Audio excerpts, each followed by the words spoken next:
Assalamualaikum warahmatullahi wabarakatuh. Shalom semuanya. Perkenalkan, nama saya Nisa Razia dengan NIM 23108690002.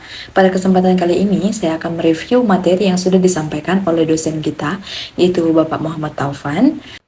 Materi lebih lanjut, silahkan simak video berikut. Nah, pertama-tama kita akan membahas mengenai intisari elemen jurnalisme. Menurut Kopets dan juga Rosenthal, jurnalisme adalah pilar penting dalam masyarakat modern.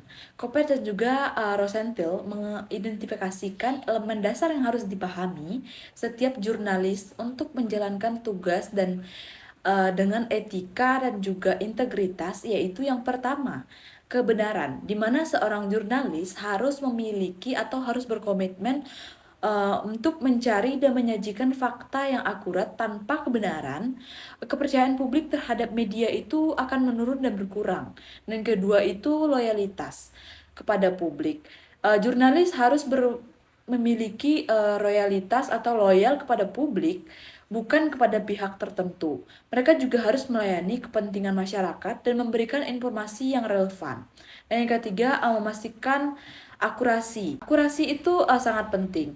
Jurnalis harus memeriksa sumber dan memastikan informasi yang disampaikan adalah informasi yang tepat. Yang keempat itu independensi. Independensi ini adalah kunci utama. Jurnalis harus bebas dari konflik kepentingan untuk menjaga integritas peliputan yang penting untuk membangun kepercayaan audiens. Jadi, panduan Kopets dan juga Rosenthal ini memberikan kerangka bagi jurnalis modern. Dengan menerapkan elemen-elemen ini, jurnalis juga dapat meningkatkan kualitas dan integritas pekerjaan serta memenuhi tanggung jawab terhadap masyarakat.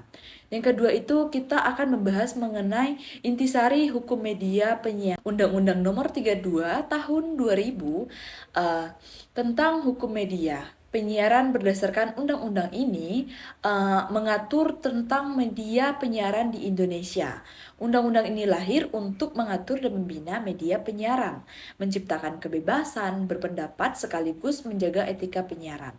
Nah, tujuan undang-undang ini untuk menjamin masyarakat dalam mengakseskan informasi berkualitas dan melindungi konten yang disiarkan. Dan peran lembaga dalam penyiaran. Lembaga penyiaran berperan penting dalam menyampaikan informasi dan pendidikan serta memastikan konten sesuai norma masyarakat. Ada beberapa tantangan yang dihadapi oleh hukum media. Hukum media ini menghadapi tantangan dari perkembangan teknologi dan media sosial yang memerlukan penyesuaian regulasi. Nah, jadi memahami Undang-Undang Nomor 32 Tahun 2000 itu sangat penting untuk memastikan tanggung jawab dan etika dalam penyampaian informasi. Nah, selanjutnya kita akan membahas mengenai intisari hukum media dalam Undang-Undang Ciptaker. Undang-Undang Ciptaker ini mengatur berbagai aspek hukum media, penting untuk memahami implikasinya bagi industri media. Nah, Undang-Undang Ciptaker dan media. Undang-undang ini mencakup perizinan, konten, dan juga tanggung jawab. Ini bertujuan untuk menciptakan iklim yang baik bagi perkembangan media. Nah, pemahaman hukum media.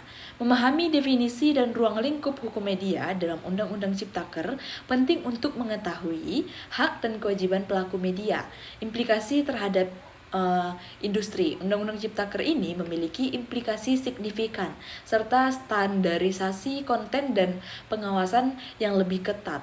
Tantangan yang dihadapi itu industri media harus menghadapi tantangan baru terkait adaptasi, regulasi dan persaingan yang semakin ketat. Jadi, Undang-Undang Ciptaker membawa perubahan besar dalam hukum media. Pemahaman mendalam tentang regulasi ini sangat penting untuk perkembangan industri media. Nah, selanjutnya kita akan membahas mengenai intisari hukum media Pers nomor 40 tahun 1099. Hukum Pers nomor 40 tahun 1099 mengatur kebebasan pers di Indonesia. Mari kita analisis bagaimana implikasi dan penerapannya. Nah, hukum ini lahir untuk melindungi kebebasan berekspresi dan mengatur tanggung jawab media. Nah, implikasi hukum ini melindungi wartawan dari penyalahgunaan kekuasaan dan menjamin masyarakat mendapatkan informasi yang akurat. Nah, di era digital saat ini, tantangan ini baru muncul seperti informasi tidak terverifikasi yang memerlukan regulasi adaptif. Jadi, hukum media pers nomor 40 tahun 1999 ini sangat penting dalam mengatur kebebasan pers. Pemahaman mendalam membantu media berfungsi optimal dalam masyarakat. Nah, selanjutnya kita akan membahas mengenai intisari hukum media Undang-Undang ITE tahun 2008. Undang-Undang ITE ini mengatur aktivitas di dunia maya. Memahami intisari undang-undang ini membantu kita menghadapi implikasi hukum di dunia digital saat ini. Nah, apa sih yang dimaksud dengan Undang-Undang ITE 2008? Undang-undang ini mengatur transaksi dan komunikasi di dunia maya. Ia juga memberikan landasan hukum bagi pengguna dan penyedia layanan internet. Nah, undang-undang ini juga melindungi hak pengguna internet dan menciptakan keamanan serta ketertiban di dunia maya. Nah, implikasi hukum undang-undang ini, pelanggaran undang-undang ini bisa mengakibatkan sanksi berat. Pemahaman dalam sangat penting. Tantangan dalam implementasi seperti ketidakpahaman masyarakat menghambat penegakan hukum ini. Jadi, memahami Undang-Undang ITE 2008 dan implikasinya adalah langkah yang sangat penting untuk menciptakan lingkungan digital yang lebih aman. Nah, sekian video dari saya, semoga bisa membantu teman-teman dalam memahami dunia publik dan juga hukum media di era digital saat ini. Sekian dari saya. Assalamualaikum warahmatullahi wabarakatuh. Shalom semuanya.